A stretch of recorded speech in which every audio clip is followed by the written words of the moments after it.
Well, if we were a member of NATO, this war wouldn't take place. The strategic mistake that was made in 2008 by Germany and France, who rejected the efforts of the United States and other allies to bring Ukraine in. Με τον Dmitry Kuleba να εκφράζει την πικρία του για την άρνηση να μπει η Ουκρανία στο ΝΑΤΟ και τον πόλεμο να συνεχίζεται για 47η ημέρα, οι Times δημοσιεύουν πως Φινλανδία και Σουηδία θα υποβάλουν αίτηση για ένταξη στη συμμαχία τον Ιούνιο. The Russian incursion into Ukraine is said to be the main reason for the Nordic country's decision. Finland shares a 1,300-kilometer border with Russia. Οι Ηνωμένες Πολιτείες πάντως λένε σε κάθε ευκαιρία πως διστάζουν να εμπλακούν στρατιωτικά στον πόλεμο.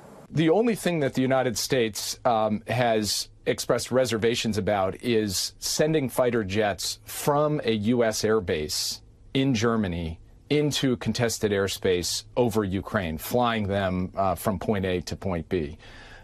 If a country in Eastern Europe wants to supply MiG-29s or other forms of Soviet aircraft, we have said that is their sovereign decision. Την ίδια ώρα συνεχίζονται και οι προσπάθειες να επιστρέψουν Κίεβο και Μόσχα στο τραπέζι των διαβουλεύσεων μετά την επίσκεψη του Αυστριακού καγκελάριου στο Κίεβο και τη συνάντησή του με τον Volodymyr Zelensky. Neutrales Land und Teil der Europäischen Union. Wir sind militärisch neutral, aber wir sind nicht neutral, wenn es darum geht, Verbrechen zu benennen und auch. Ο Κάλνε Χάμερ ταξιδεύει σήμερα στη Μόσχα για να συνομιλήσει από κοντά με τον Βλαντίμιρ Πούτιν. Εξάλλου και οι επαφές του Volodymyr Zelensky με Ευρωπαίους ηγέτες συνεχίζονται καθημερινά. Говорив сьогодні з канцлером Німеччини Олафом Шольцем про те, як притягнути до відповідальності усіх винних у воєнних злочинах, як посилити санкції проти Росії та як примусити Росію шукати мир.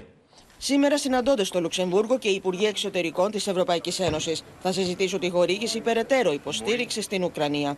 As you know, we are going to discuss Ukraine again. And I'm going to brief my colleagues on my recent visit to Odessa on the 3rd of April and also the efforts of Greece to transfer humanitarian aid.